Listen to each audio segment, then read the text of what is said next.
Hello बेटे, I hope all of you are well and also your study is going very well.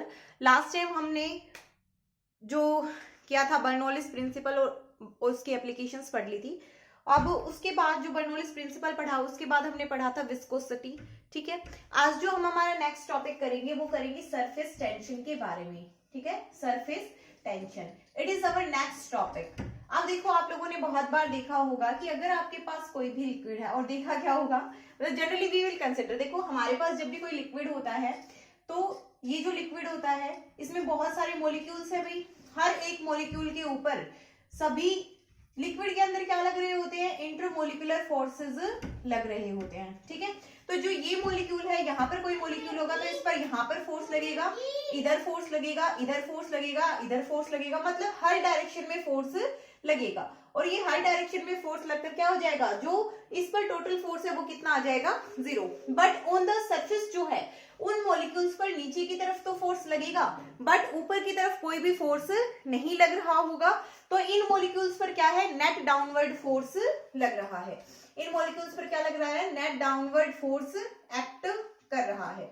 ठीक है, अब ये जो मॉलिक्यूल्स हैं इन पर जो नेट डाउनवर्ड फोर्स एक्ट कर रहा है, तो ये मॉलिक्यूल्स यहाँ पर मतलब नीचे की तरफ फोर्स एक्ट कर रहा है, बट फिर भी ये मॉलिक्यूल्स यहाँ पर हैं। दैट मीन्स इनको यहाँ से यहाँ पर लेकर जाने के लिए कुछ ना कुछ तो एनर्जी दी गई होगी। ठीक है, अब वो एनर्जी क्या दी गई होगी इस चीज के बारे में बात करेंगे। दूसरा, ये क्या होती है, मॉलिक्यूलर थ्योरी होती है लिक्विड की। ठीक है, कि मॉलिक्यूलर थ्योरी क्या होती है, जो इंटरमोलिकुलर थ्योरी होती है वो क्या होती है कि इंटरमोलिकुलर फोर्सेस लगते हैं किसी भी लिक्विड के अंदर।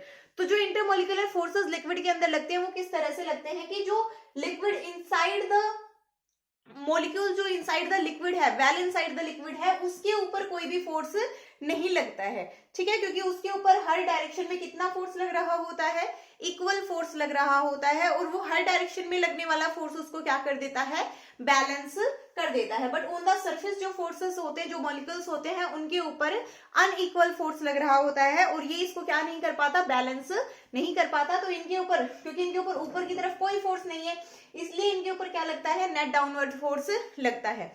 तो ये आपको पता चल गया। ये आपकी क्या है, जो अभी हमने बताया, ये आपकी क्या है, intermolecular theory of liquids. Intermolecular theory थी ये लिक्विड्स की। ठीक है, पता होना चाहिए कि किस मॉलिक्यूल पर कितना लिक्विड पर क्या कुछ फोर्स लग रहा है। ठीक है, अब नेक्स्ट जो हमारे पास आता है वो है कि जो लिक्विड में इंटरमोलिकुलर फोर्सेस होते हैं उनका ओरिजिन क्या होता है। तो जो लिक्विड में इंटरमोलिकुलर फोर्स होते हैं उनका ओरिजिन होता है, इलेक्ट्रिकल ओरिजिन होता है। और जिन भी इंटरमोलिकुलर फोर्सेस का इलेक्ट्रिकल ओरिजिन होता है उन फोर्सेस को हम कहते हैं वैन डर वाल फोर्सेस। ठीक है, अब लिक्विड में ये दो टाइप के होंगे, एक तो होगा फोर्स ऑफ एडहेशन और दूसरा होगा आपके पास फोर्स ऑफ कोहेशन। तो हम दोनों को देखते हैं बारी बारी से, that what is force of adhesion and what is force of cohesion. ठीक है, तो ये आपके पास दो टाइप के फोर्सेस होते हैं, किसमें, लिक्विड में होते हैं। अब ये जो फोर्सेस हैं ये डिपेंड करते हैं कि जो लिक्विड है ये किस किस के कैसे लिक्विड के बीच में लग रहे हैं, जो लगने वाला जो पार्टिकल है वो किस टाइप का है। तो देखो भाई, इंटरमोलिकुलर फोर्सेस इन लिक्विड, जो फोर्स ऑफ एडहेशन है वो किसके बीच में लगेगा, ऐसे लिक्विड के, ऐसे मॉलिक्यूल्स के बीच में लगेगा जो दो लिक्विड्स है, जो भी आपने लिक्विड्स लिए हैं वो दोनों क्या है, डिफरेंट सब्सटेंस के हैं। अगर मॉलिक्यूल्स किसके हैं, डिफरेंट सब्सटेंस के हैं, molecules are of different substances. तो ये कौन सा हो गया आपके पास, एडहेशन फोर्सेस। क्या अभी आप कोई एडहेशन फोर्स का एग्जांपल बता सकते हो, I write on the board and this ink sticks to the board, that it is the force of adhesion. जो मैं यहाँ पर लिख रही हूँ ये सब सिर्फ और सिर्फ किसकी वजह से पॉसिबल है, it is only possible because of force of adhesion. अगर फोर्स ऑफ एडहेशन नहीं होता तो ये यहाँ पर पॉसिबल नहीं हो पाता।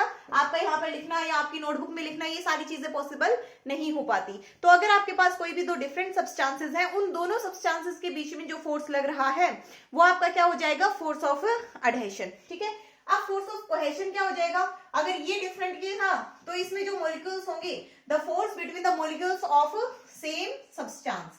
ठीक है, सेम सब्सटेंस की जो मॉलिक्यूल्स है उनके बीच में जो फोर्स होगा वो क्या होगा, फोर्स ऑफ कोहेशन। ठीक है, अब जो आपके पास इस फोर्स ऑफ कोहेशन की वजह से, मतलब एक्चुअली तो फोर्स ऑफ कोहेशन की वजह से क्या आती है, definite volume and definite shape. ठीक है, definite definite volume and fix definite volume and shape, ठीक है। ये आता है आपके पास फोर्स ऑफ कोहेशन की वजह से एक्चुअली। तो अब आप यहां से बता सकते हो कि जो डेफिनाइट वॉल्यूम और फिक्स शेप, या आप कह सकते हो फिक्स और डेफिनाइट शेप और वॉल्यूम किसके पास होते हैं? सॉलिड्स के पास। तो जो फोर्स ऑफ कोहेशन है वो सॉलिड्स में सबसे ज्यादा होता है, ठीक है, सबसे ज्यादा। उससे कम किस में होता है? लिक्विड में होता है, क्योंकि लिक्विड की कोई डेफिनेट शेप नहीं होती है, ठीक है, बट वो जिसमें डालते हो उसकी शेप ले लेता है, तो उसमें फोर्स ऑफ कोहेशन होता है, बट इतना ज्यादा नहीं होता जितना ज्यादा किसमें है? सॉलिड में है। और गैसेस का सभी को पता ही है कि गैसेस में तो कोई फिक्स शेप वॉल्यूम कुछ भी नहीं होता, तो वो आपके पास क्या हो गया? उसमें सबसे वीक फोर्स ऑफ कोहेशन हो गया। अब what is the force of cohesion? तो फोर्स ऑफ कोहेशन और फोर्स ऑफ एडेशन है क्या? दोनों ही क्या है? इंटरमोलिकुलर फोर्सेस हैं, ठीक है। और इंटरमोलिकुलर फोर्सेस के बारे में आप लोगों ने पढ़ा है कि इंटरमोलिकुलर फोर्सेस कैसे फोर्सेस होते हैं? शॉर्ट रेंज फोर्सेस होते हैं, मतलब बहुत ही शॉर्ट रेंज तक एक्ट कर सकते हैं, ठीक है। अब जो ये इंटरमोलिकुलर फोर्सेस होते हैं ये एक्चुअली ग्रेविटेशनल फोर्स के जैसे नहीं होते कि 1/r² के ऊपर डिपेंड करेगा। ये किसके ऊपर डिपेंड करेंगे? देखो ऐसे इस तरह से डिपेंड करते हैं, सेपरेशन की पावर 7, और वो भी अपोन में। फोर्स इसके प्रोपोर्शनल होते हैं ये वाले जो इंटरमोलिकुलर फोर्सेस है। तो मतलब देख लो, अगर आप थोड़ा सा भी बढ़े तो मतलब उसका 7 गुना फोर्स डिक्रीज हो जाएगा, ठीक है। तो अभी अभी हमने एक थ्योरी पढ़ी थी, जो हमने इंटरमोलिकुलर थ्योरी देखी थी लिक्विड्स की। उसमें हमने क्या देखा था कि जो ऊपर वाले जो मॉलिक्यूल्स हैं उन पर कुछ ना कुछ फोर्स लग रहा है। तो उन पर जो फोर्स लगेगा वो कब तक लगेगा, ठीक है। नीचे की तरफ कितना फोर्स लगेगा? तो वो किस में लगेगा? जहां तक उनकी इंटरमोलिकुलर रेंज रहेगी। इंटरमोलिकुलर रेंज तक क्या लगता है? वहां पर फोर्स लगता है, ठीक है। अब सरफेस टेंशन, इसको पढ़ने के लिए आप लोगों को कुछ टर्म्स देखो। एक टर्म हो गया कि इंटरमोलिकुलर फोर्सेस क्या होते हैं, ठीक है। अगर इंटरमोलिकुलर फोर्सेस नहीं होते तो आप फिर कोई सरफेस टेंशन का मतलब ही नहीं समझ पाते। तो इंटरमोलिकुलर फोर्सेस क्या होते हैं? जो अंदर ही अंदर मॉलिक्यूल्स के बीच में जो फोर्स लगते हैं किसी भी लिक्विड के, उनको आप क्या कहते हैं? Intermolecular forces. दूसरी चीज क्या है? शॉर्ट रेंज फोर्सेस होते हैं। तीसरी चीज क्या है कि कोई भी बबल है, मतलब कोई भी चीज है, वो किस तरह की शेप लेगी, ठीक है, किस तरह की शेप लेगी। अब देखो आपके पास एक स्फीयर है, let us consider we have a sphere. अब इस स्फीयर के ऊपर इधर भी, यहां पर, यहां पर, यहां, इस तरह से हर डायरेक्शन में क्या लग रहा है? इक्वल फोर्स लग रहा है। तो अगर हर डायरेक्शन में इक्वल फोर्स लग रहा है तो जो सेंटर पर जो पार्टिकल होगा उस पर कितना फोर्स लगेगा? 0 फोर्स लगेगा। बट अगर ऐसा हो कि इसके अपर हाफ में ज्यादा फोर्स हो या फिर लोअर हाफ में ज्यादा फोर्स हो, तो इसके हर पार्टिकल पर इक्वल फोर्स नहीं लगेगा, और जो इसकी शेप होगी वो भी एग्जैक्ट स्फीयर नहीं आएगी, वो फिर या तो ब्रोलेट हो जाएगी या फिर ऑबलेट शेप बन जाएगी, ठीक है। तीसरी चीज, आप सरफेस फिल्म किसको बोलते हो? तो जो सरफेस के ऊपर जो भी मॉलिक्यूल्स होते हैं उनको आप क्या बोलते हो? सरफेस फिल्म, ठीक है। क्या बोलते हो? Surface film. These are the terms which are very important to read about surface tension, ठीक है। अब हमने क्या देखा? अब ये देखा गया कि कोई भी जो मॉलिक्यूल है वो एग्जैक्टली किस शेप में रहना चाहता है? वो एक ऐसी शेप में रहना चाहता है जो शेप स्फेरिकल हो, ठीक है। कोई भी एक मॉलिक्यूल है वो किस, आप जब भी उसको रिलीज कर देते हो तो वो अपनी शेप को किस तरह की बनाना चाहेगा? स्फेरिकल शेप बनाना चाहता है। तो ऐसा क्यों चाहता है? आखिरकार वहां पर ग्रेविटी भी होती है, आप किसी भी चीज को बढ़ाओ, लेकिन वो क्या चाहता है कि उसकी जो शेप है वो कैसी बन जाए? स्फेरिकल बन जाए। तो ये किसी भी मॉलिक्यूल की क्या है? प्रॉपर्टी बन रखी है, ठीक है। और हमें पता है कि जो हमारे पास कोई भी लिक्विड होता है उस लिक्विड में क्या होता है भाई, मतलब कोई भी चीज है उसके लिए अगर उसकी शेप स्फेरिकल है तो उसका सरफेस एरिया क्या होगा? मिनिमम होगा। तो हमने क्या देखा कि अगर आपके पास कोई लिक्विड है और वो लिक्विड रेस्ट पर है तो उसकी जो सरफेस होगी वो किसकी तरह बिहेव करती है? एक स्ट्रेस्ड मेम्ब्रेन की तरह बिहेव करती है, स्ट्रेस्ड मेम्ब्रेन की तरह बिहेव करती है, ठीक है। और उसके सरफेस पर आपको क्या दिखाई देगा? ऐसे लगेगा कि बिल्कुल क्या हो गया है, उसके सरफेस पर एक फोर्स, टेंजेंशियल फोर्स जनरेट हो गया है कि ये मॉलिक्यूल इसको इधर खींचेगा, ये मॉलिक्यूल इसको इधर खींच रहा है। मतलब ये स्ट्रेस्ड मेम्ब्रेन कब बनी होगी? जब ये सारी मॉलिक्यूल्स, जैसे कोई एक पूरा स्फेयर था, ये इस तरह से आ रहा था, कोई पार्टिकल था ऊपर से इस तरह से आ रहा था, फिर ये क्या हुआ, स्फेयर बनने की कोशिश कर रहा है, तो इसके जो पार्टिकल्स है वो इसको इधर खींच रहे हैं, तभी तो हो रहा है ना। अगर नहीं खींचते तो ये सारे जो फोर्सेस लग रहे हैं ये कैसे लग रहे होंगे, एक दूसरे के टेंजेंशियल लग रहे होंगे। कोई भी पार्टिकल परपेंडिकुलर नहीं है। ये जो सरफेस के ऊपर जो पार्टिकल्स हैं, ये पार्टिकल इसको खींच रहा होगा इधर, ये इसको खींच रहा होगा, तभी तो ये एक पूरी फिल्म बनी हुई है, या फिर नहीं, बोलो भाई। जो सरफेस के ऊपर पार्टिकल हैं ये एक दूसरे को खींच रहे हैं, ये इधर, इसको इधर, इसको इधर, मतलब इस तरह से हर पार्टिकल एक दूसरे के ऊपर फोर्स लगा रहा है। और कैसा फोर्स लगा रहा है, टेंजेंशियल फोर्स लगा रहा है, ठीक है। तो इसकी वजह से एक टेंशन अराइज हो गई इसमें। अब इसी टेंशन को आप क्या कहते हैं, सरफेस टेंशन, ठीक है। Tangential force per unit length, इसको आप क्या कहते हैं, सरफेस टेंशन। तो सरफेस टेंशन आपके पास क्या हो गई, surface tension is the property of any liquid by virtue of which it tries to gain its shape so that it can have minimum surface area, ठीक है। So you can write that surface tension is the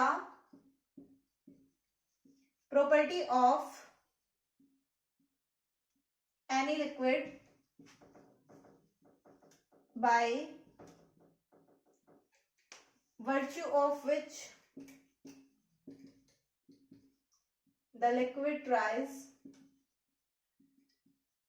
to gain a shape having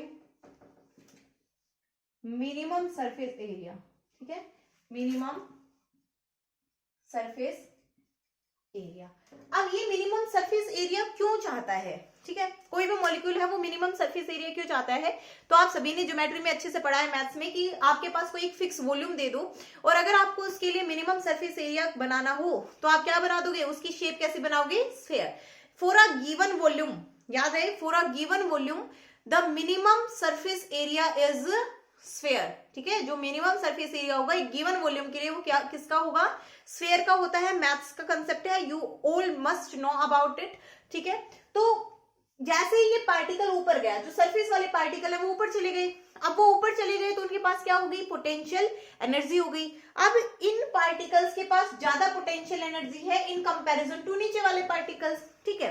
तो अब ये क्या करेंगे, ये क्या करना चाहेंगे, ये जो पार्टिकल्स हैं आपके पास, ये पार्टिकल्स अपनी एनर्जी को क्या करना चाहेंगे, लो करना चाहेंगे, ठीक है, बिल्कुल लो कर देना चाहेंगे। अब ये लो कब कर सकते हैं, या तो ये नीचे आ जाए, ठीक है, इनके पास कौन सी एनर्जी आ गई, पोटेंशियल एनर्जी आ गई, या तो ये नीचे आ जाए या फिर ये अपनी शेप को कुछ ऐसा कर ले कि जो एनर्जी है वो क्या हो जाए, मिनिमम हो जाए। तो सरफेस एरिया को ही क्या कर सकते हैं, ये मिनिमम कर सकते हैं, ठीक है। अब ये क्या कर लेंगे, अपने सरफेस एरिया को मिनिमम करना शुरू करेंगे। अब जब सरफेस एरिया को मिनिमम करना शुरू करेंगे तो इनकी एनर्जी क्या हो जाएगी, मिनिमम हो जाएगी। दैट्स वाई क्या होते हैं, कोई भी पार्टिकल है वो कैसी शेप ले लेता है, स्फेरिकल शेप लेने की कोशिश करता है, ठीक है, क्लियर है। आप लोगों ने देखा होगा कि जो वाटर है वो ऊपर है, अगर आपने हाइट पर छोड़ा है और थोड़ा ढलान कर दिया तो वो नीचे आ जाता है, क्यों आ जाता है, to minimise its energy. In whole of the universe कोई भी चीज है वो स्टेबल होना चाहती है, और स्टेबल होने के लिए उस चीज को क्या चाहिए, स्टेबल होने के लिए उसको उसकी एनर्जी का कितना होना जरूरी है, मिनिमम होना जरूरी है। वो अपनी एनर्जी को क्या करना चाहेगी, मिनिमम करना चाहती है। जब तक आपको खाना मिलता रहता है, अच्छी एनर्जी मिलती रहती है खाने से, तो इधर उधर उछलते कूदते भागते हो। अब जब आपको स्टेबल करना है तो क्या करो, आपको 2-3 दिन खाना मत दो, फिर बिस्तर से उठने का ही मन नहीं करेगा, है ना। तो वही बात है, हर एक पार्टिकल क्या होना चाहता है, स्टेबल होना चाहता है, और स्टेबल होने के लिए वो क्या करना चाहता है, अपनी एनर्जी को क्या करना चाहता है, मिनिमम करना चाहता है। नेक्स्ट है measurement of surface tension, that how would you measure the surface tension. आप सरफेस टेंशन को मेजर कैसे करेंगे, तो हम क्या मान लेते हैं भाई, एक सोप बबल मान लेते हैं, ठीक है, एक सोप बबल मानते हैं, और सोप बबल के ऊपर क्या कंसिडर कर लेते हैं, एक इमेजिनरी लाइन कंसिडर कर लेते हैं, ठीक है। Let us consider it's a soap bubble. अब इसके ऊपर आपने क्या कर दिया, एक इमेजिनरी लाइन को कंसिडर कर दिया। अब इस इमेजिनरी लाइन के पास में क्या लग रहा होगा भाई, इन मॉलिक्यूल्स के ऊपर फोर्स लग रहा होगा, और दोनों साइड से लगेगा, और दोनों साइड से कैसा लगेगा, परपेंडिकुलर फोर्स, ठीक है। मॉलिक्यूल्स के ऊपर, इस लाइन के ऊपर जो मॉलिक्यूल हैं उनके ऊपर दोनों साइड से फोर्स लगेगा, और वो भी कैसा लगेगा, परपेंडिकुलर, लाइन के परपेंडिकुलर, ठीक है, but tangential to the surface. the force acting to the line is perpendicular to the line but tangential to the surface. जो लिक्विड सरफेस है उसके क्या है, टेंजेंशियल है. तो from here we see that, from here it is observe that the surface tension is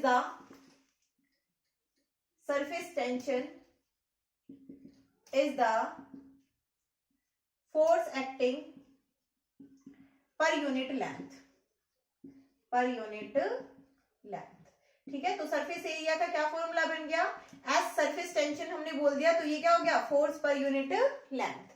ठीक है. तो ये आपके पास क्या आ गया, सरफेस टेंशन का रिलेशन आ गया. अब अगर आप यहां से यूनिट्स निकालना चाहेंगे तो वो क्या आ जाएगी, न्यूटन पर मीटर. डायमेंशन फॉर्मूला लिख सकते हैं आप, m1 L0 T-2. ठीक है. तो ये आपकी यूनिट हो गई. सीजीएस सिस्टम में क्या हो जाएगी, डाइन पर सेंटीमीटर. तो ये आपके पास it was all about surface tension. अब बात कर लेते हैं हम सरफेस एनर्जी की. ठीक है, कि सरफेस एनर्जी क्या होती है.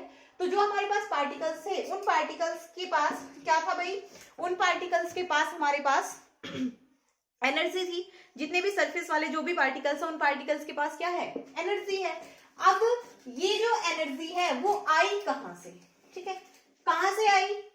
अब कुछ ना कुछ काम तो किया गया होगा. ठीक है, उन पार्टिकल्स के ऊपर फोर्स लग रहा है. ठीक है, नेट फोर्स नीचे की तरफ लग रहा है, बट फिर भी ये पार्टिकल्स कहां पर हैं, ऊपर, इसी सरफेस के ऊपर सारे पार्टिकल्स हैं. तो मतलब इनको यहां तक पहुंचाने के लिए कोई ना कोई काम तो किया गया होगा. अब ये जो काम है, ये जो काम किया गया, यही किसकी फॉर्म में स्टोर हो गया, एनर्जी की फॉर्म में स्टोर हो गया. और इसी को आप क्या कहते हैं, सरफेस एनर्जी. तो सरफेस एनर्जी क्या हो जाएगी आपके पास, surface energy is the amount of work done which has been done in bringing the particle. Surface energy is the amount of work done which is done in bringing the particles to the surface against the force of surface tension. Force of surface tension के against इन particles को आप कहां पर लेकर आए हो, ऊपर लेकर आए हो. तो ये आपके पास क्या हो जाएगी, सरफेस एनर्जी हो जाएगी. ठीक है. अब अगर हम इसके लिए एक एक्सप्रेशन निकालना चाहते हैं फॉर सरफेस एनर्जी, तो हम क्या करेंगे, कैसे निकालेंगे. और ये जो वर्क होता है ये किस पर होता है भाई, एट अ कांस्टेंट टेम्परेचर ये वर्क होता है. ठीक है. अगर आपसे कोई पूछ ले इवेपोरेशन एनर्जी क्या होती है, तो इवेपोरेशन एनर्जी क्या होती है, पहली चीज तो सरफेस एनर्जी से ज्यादा होगी. सरफेस एनर्जी तो क्या होती है, मॉलिक्यूल को सरफेस तक लाने के लिए जो काम किया. बट इवेपोरेशन एनर्जी क्या होगी, मॉलिक्यूल को लिक्विड से बाहर भेजने के लिए जो काम किया, उसको आप क्या कहेंगे, इवेपोरेशन एनर्जी कहेंगे. ठीक है. तो देखो भाई, आपके पास हम क्या करना चाहते हैं, फाइंड आउट करना चाहते हैं एक रिलेशन फॉर सरफेस एनर्जी. तो क्या ले लिया हमने, एक रेक्टेंगुलर, मतलब दो फ्रेम्स ले ली, A B and C D. ये मेटालिक फ्रेम्स हैं. इनके बीच में मैंने क्या बना दी, एक सोप फिल्म बना दी. ठीक है, सोप फिल्म बना दी, ए बी क्यू पी. ये जो है इसको आप डिस्प्लेस कर सकते हो, इधर उधर कर सकते हो. तो ये सोप फिल्म है. अब ये सोप फिल्म की कौन सी साइड, ए एंड सी. तो सबसे पहले आप लिखेंगे एक्सप्रेशन फॉर सरफेस एनर्जी. ठीक है, सरफेस एनर्जी के लिए एक्सप्रेशन निकाल रहे हैं. फिर हम करेंगे, let us consider we have two metallic plates A B and C D and we form a soap film ACQP in between the two metallic frames. ठीक है. तो the side AP and CQ of the metallic frames have been fixed and the side AC and QP are free. ठीक है. But the side AC is also fixed and PQ is free to move. ठीक है. तो PQ को हम क्या कर सकते हैं, मूव करवा के क्या कर सकते हैं, इसका एरिया बढ़ा सकते हैं इस सोप फिल्म का. नेक्स्ट क्या है कि ये जो AC और PQ है, यही दोनों साइड सिर्फ किस में है, एयर के कांटेक्ट में है. ठीक है, यही दोनों साइड एयर के कांटेक्ट में है. तो इन्हीं पर क्या लगेगी, सरफेस टेंशन लगेगी. और किस तरह से लगेगी, परपेंडिकुलर इनवर्ड. इन लाइनों की तो परपेंडिकुलर लगेगी, बट सरफेस के कैसे लगेगी, टेंजेंशियल। ठीक है, अब मैंने क्या कहा कि मैंने इसको एक लेंथ L तक उधर डिस्प्लेस कर दिया। अब ये यहां पर पहुंच गई है, डिस्प्लेस करने के बाद ये इस पोजीशन पर पहुंच गई है, पी क्यू जो थी वो इस पोजीशन पर पहुंच गई है। मैंने इसको डिस्प्लेस कर दिया, इस पर एक फोर्स लगाया F और इसको यहां तक क्या कर दिया, डिस्प्लेस कर दिया। ठीक है, तो इस पर जो एक्ट होने वाली सरफेस जो टेंशन होगी वो कितनी एक्ट होगी भाई इस पर, तो टोटल जो हमने फोर्स लगाया है, मैंने कुछ ना कुछ मैंने इस पर क्या लगाया होगा, F फोर्स लगाया होगा। लेट अस कंसीडर S क्या है, सरफेस टेंशन है, और L क्या है, लेंथ है। ठीक है, तो इस L नहीं भाई, इसको तो X मान लो, डेल्टा X। ठीक है, ये L लेंथ इसकी है, इस लाइन की L लेंथ है। ओके, तो ये डेल्टा X से मैंने कर दिया। अब L लेंथ है इस लाइन की, तो देखो ये वाला जो सरफेस है AC और ये जो है P क्यू लाइन, ये दोनों ही क्या है, फ्री हो सकती है मूव करने के लिए। तो इस पर जो टोटल सरफेस टेंशन लग रही है वो कितनी लग रही होगी, अगर मैंने इसको F लगाया है तो मतलब 2F लग रही होगी या नहीं, ऑब्वियस है भाई लग रही होगी, 2F लगेगी ना। अगर ये एक पर F लग रही है तो टोटल सरफेस टेंशन इस पर कितनी लग रही होगी, इधर वाली पर अगर F लग रही है तो टोटल सरफेस टेंशन कितनी लगी इस पर, 2F लगेगी। ठीक है, अब मैं क्या बोल दूं, जब मैंने इस फोर्स को F बोल दिया, अब मुझे निकालना यही फोर्स है। S मुझे पता है, S क्या है, सरफेस टेंशन है। ठीक है, और सरफेस टेंशन क्या होती है, force acting per unit length होती है। ठीक है, force acting per unit length. तो वहां से अगर मैं उस रिलेशन से फोर्स निकालना चाहूं तो वो क्या हो जाता, सरफेस टेंशन इंटू लेंथ होता या नहीं होता भाई, सरफेस टेंशन इंटू लेंथ, ये आ जाता। अब वो तो हो गया हमारे पास। नेक्स्ट देखो, एक तो ये जो फोर्स लग रहा होगा ये इस वाली लाइन की सरफेस टेंशन को ओवरकम करेगा, एक इस वाली लाइन की, तो यहां पर जो फोर्स आ जाएगा वो क्या आ जाएगा, S इंटू 2L, ये फोर्स आ गया। अब वर्क डन निकालना है हमें इस डिस्प्लेसमेंट के लिए, तो work done in bringing the slide P Q to a small displacement X is given by W बराबर S into 2L into X, या फिर डेल्टा X जो आप बोलना चाहो, इसको X बोल दिया। अब ये जो है आपके पास, तो आपने इसको क्या कर दिया, 2S into L into X। ठीक है, अब आप मुझे ये बताओ, अगर आपको इसका एरिया निकालना हो तो वो क्या आ जाएगा, अगर आपको यहां से एरिया निकालना हो तो वो एरिया क्या बनेगा, उस एरिया के बारे में बताइए। जो आपने जो सोप फिल्म इंक्रीज हुई है, वो सोप फिल्म ये इंक्रीज हुई है। ठीक है, इतना एरिया। अब इस वाली का एरिया कितना आएगा, L इंटू एक्स, यहां पर मेरे पास क्या है, 2LX है ना, 2LX, मतलब ये इतना ही एरिया इधर इंक्रीज हुआ होगा, इतना ही एरिया इधर भी इंक्रीज हुआ होगा। तो मैं इसको क्या लिख सकती हूँ, S into 2 times area increased, हो गया या नहीं, ऑन वन साइड, ये तो एरिया इंक्रीज है जो एक साइड में हुआ है, या फिर आप क्या कह सकते हो, total area increase, S into total area increase, total area increase on both sides. ठीक है, दोनों साइड्स में क्या हुआ है, जो एरिया इंक्रीज हुआ है वो। ठीक है, तो आपके पास ये क्या हो गई, सरफेस एनर्जी। तो सरफेस एनर्जी क्या आ जाएगी आपके पास, सरफेस एनर्जी आ जाएगी, सरफेस एनर्जी में be defined as the surface tension into the as a product of surface tension and the total area increased on both side of the soap film, मतलब इतना ही एरिया इधर भी increase हुआ होगा। ठीक है, हमारी कंसिडरेशन जो हमारा मैथमेटिक्स आया है उसके हिसाब से, अगर आपको यहां से जो टोटल एरिया इंक्रीज है वो 1 बन जाए तो यहां से जो सरफेस एनर्जी है वो कितनी बन जाएगी भाई, सरफेस टेंशन के बराबर बन जाएगी। अब क्या हो जाएगा, तो आप क्या कह सकते हो, सरफेस टेंशन में be defined as the surface energy when the total area increased is 1 metre square. ठीक है, तो ये आपका हो गया क्लियर। अब नेक्स्ट एक चीज देखो भाई, एक चीज आपके पास आती है एंगल ऑफ कॉन्टैक्ट। तो क्या होता है angle of contact, angle of contact होता है आपके पास एंगल ऑफ कॉन्टैक्ट। देखो ये आपके पास कोई लिक्विड की ड्रॉप थी, ठीक है, अब ये लिक्विड की ड्रॉप यहां से गिरी और नीचे, मतलब ये वाटर की ड्रॉप थी, ये गिरने के बाद कुछ इस तरह की हो गई, ऐसी शेप हम चाहते थे कि ऐसी शेप रहे, बट वो ऐसी शेप नहीं रही, ऐसी शेप बन गई। तो जो सॉलिड है और जो लिक्विड है उसके बीच का जो एंगल होता है इसको आप क्या कहते हैं, एंगल ऑफ कांटेक्ट।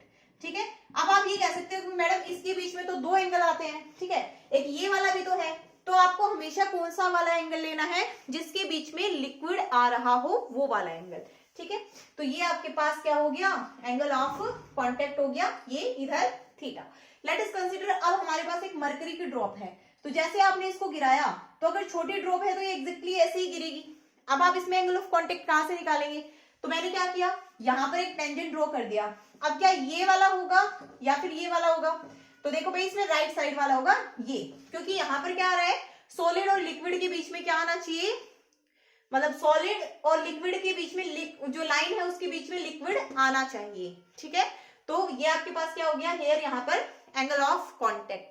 अब एक दिमाग में क्वेश्चन तो आया होगा, वाटर ड्रॉप ऐसे क्यों हो गई, मरकरी क्यों नहीं हुआ, तो जैसे हमने इसको गिरा के देखा और इनसे हम क्या अंदाजा लगा सकते हैं कि जो वाटर में कोहेशन फोर्स होता है, कोहेशन फोर्स, ये दोस्ती वाली बात है, ठीक है, वो क्या होता है, मतलब यहां से ये दोस्त थे, अब इन दोस्तों को क्या मिला, इसमें जो भी मॉलिक्यूल्स थे वो सारे दोस्त थे आपस में, अब उनको क्या मिला, सॉलिड मिल गए, नए दोस्त मिल गए, तो ये नए दोस्तों के पास बिखर गए, नए दोस्त बना लिए इन्होंने। मरकरी क्या है, जो दोस्त का जो ग्रुप है वही ग्रुप रहेगा, नए दोस्त नहीं बनाएगा। ठीक है, तो ये अपने दोस्तों के साथ ही, इसको नए दोस्तों में इतना कुछ खास इंटरेस्ट नहीं है, एक आध को है बस यहाँ पर। ठीक है, तो हम क्या कह सकते हैं, वाटर में जो कोहेशन फोर्स होते हैं वो क्या होते हैं, वीक होते हैं, इसीलिए ये in comparison to solid and water. But mercury में जो कोहेशन फोर्स होते हैं वो क्या होते हैं, हाइयर होते हैं in comparison to solid and mercury. दूसरी चीज, अगर यहीं पर ये मरकरी की शेप थोड़ी बड़ी होती तो ये जब गिरता तब इस तरह से हो जाता, थोड़ा सा इस तरह से, लेकिन आपको बबल जैसी शेप तो मतलब तब भी दिखाई देती, थोड़ी ओवलेट हो जाती। ऐसा क्यों हो जाता, क्योंकि उस टाइम पे इसका सेंटर ऑफ ग्रेविटी डाउन चला जाता। ठीक है, एट द सेंटर नहीं रहता, सेंटर ऑफ ग्रेविटी डाउन चला जाता। तो ये सब है आपके पास, आज के लिए इतना ही काफी है। नेक्स्ट, अगर आप लोगों को कुछ भी क्लियर नहीं होता है सरफेस टेंशन के बारे में और एग्जांपल्स चाहिए, then you can tell me, तो हम और एक आध एग्जांपल दे देंगे सरफेस टेंशन का कि ऐसा क्यों होता है। तो चलो भाई,